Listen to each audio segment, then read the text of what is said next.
Howdy, folks, and welcome to this bonus episode of the Hillbilly Theology Podcast. I'm your host, Ben, and Habemus Papam. We have a Pope, and it happened so much quicker than I thought it was going to happen. And then, on top of how quick it happened, I was totally surprised by who was elected. We have the first American-born Pope. And I would have bet any sum of money that it would not have been an American cardinal that was elected. I mean, I'm blown away by that Cardinal Provost was elected. As quick as it came, I'm extremely blown away because when it came in, I think we were on the fourth ballot.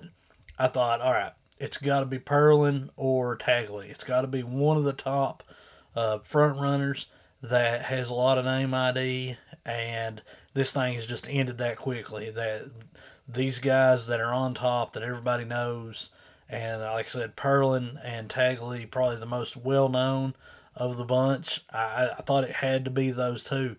And when the Cardinal Deacon came out and announced Cardinal Prevost, I was blown away. And then I was also blown away by the name he chose. So he chose Pope Leo XIV. I think that is a nod toward the traditionalist wing of the church. And I think that Cardinal Prevost, Pope Leo XIV now, I think that he's going to be a unifier. I think that's the thought process here behind electing him. He can bridge the gap and he can talk to both sides. And I think that he's going to be more traditional than people maybe initially thought. I think that the more I learn about him, the more that I like him. I like him. And I think that he's going to steady the ship. I think that's what the Cardinals were looking for, is somebody to steady the ship. I think that's probably why Perlin and Tagley didn't get the nod. But I'm just blown away, and I think that that's what we need right now. We need somebody that is straightforward, is a steady hand at the helm, and that's no slide or anything against Pope Francis, but I think that Cardinal or Pope Leo XIV now is going to be that steady hand that the Catholic Church needs. But what's this going to do for the American Church? I think that this could have a tremendous impact on the American church because nobody expected in a million years that we would have an American-born pope. I mean, I never thought in my lifetime, and I'm just 40 years old, but I never thought in my lifetime we would have an American-born pope.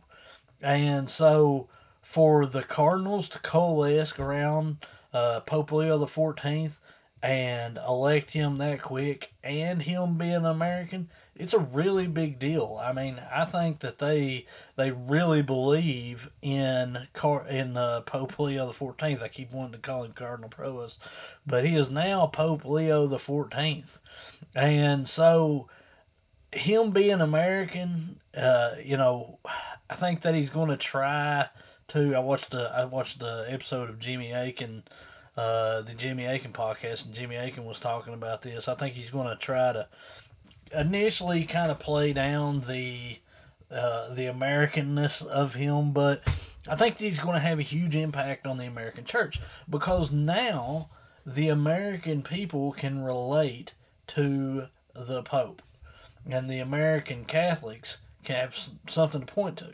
I mean, I don't know how it's going to play out, how it's going to look, but when the Pope comes to America, and he will at some point, but when he comes to America, this American born Pope, I think that it's really going to have a big impact on the morale, on the unity, and all that of the Catholic Church in the United States.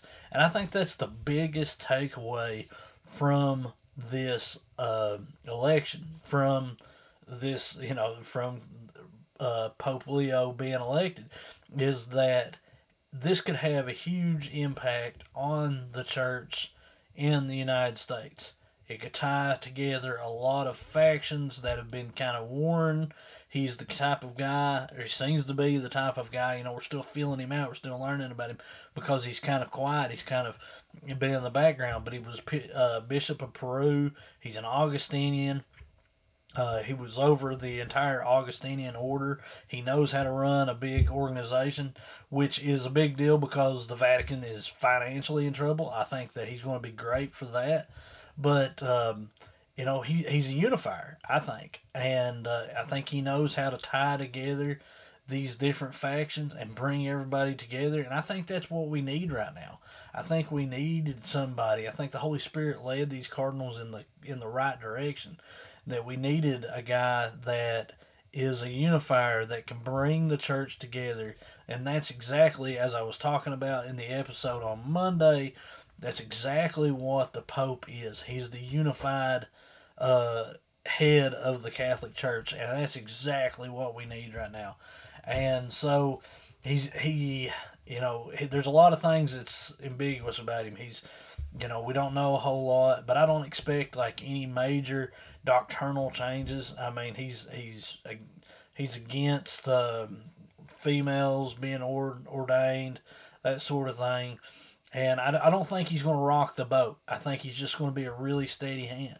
And so the past decade, there's been lot of boat rocking. And I'm not, like I said, I'm not throwing any shade or anything on Pope Francis, but his ambiguity led to a lot of emboldening to do things that wouldn't normally be done if he had been more clear, I think. I don't think that you would have a transgender hermit in Kentucky if the bishop here was not emboldened by the ambiguity of Pope Francis. Now, having said that, uh, Pope Leo XIV was really close to Pope Francis, and so I'm sure that he's going to um, keep some of his ideas and things going. But I think that it's going to be a lot more organized, a lot more targeted, and a lot more clear. I agree with a lot of things that Pope Francis said at 30,000 feet, and I think that um, Pope Leo XIV is going to bring a lot of clarity to it because we do need to reach out to these people in the peripheries. We do need to reach out to LGBTQ people. We do need to reach out to these people that are forgotten in the world. But we need to reach out to them and bring the gospel to them, and I think that's what Pope Leo will be about. Now, I could be entirely wrong. We're very, very early on in this papacy, but I think that he will bring that clarity to it. And I think that when we get that clarity about why we're reaching out to these people in the peripheries and not just, we're going to change doctrine to get these people in, that it's going to be more we're preaching the gospel. We're bringing Jesus Christ to these people on the peripheries. We're bringing, the love of God to these people on the peripheries. We're not changing doctrine. We're not changing what the Catholic Church is, but we're doing what Christ commanded us to do, and that is to spread the gospel throughout the world. Now, this is kind of going to be a short little bonus episode, but I just wanted to pop in here real quick, talk about that, talk about how excited I am about Pope Leo XIV. Every hour that goes by, everything I learn about him, I get more and more excited about him, and I have high hopes for him. I hope he don't crush my soul, but I don't think that it's going to be just a continuation of Pope Francis. Uh, I think it's going to be, I think when he came out and he had the full papal garb on and everything, I think that was also a sign to the traditionalist faction that it's going to be okay. It's going to be all right. But he also can reach out to the Pope Francis wing, I guess you could say, the more progressive bunch, because they're comfortable with him too. Like I said, I think he's a middle of the road choice, and I think that's really good. And I think that we need that, and I'm looking forward to his reign as Pope.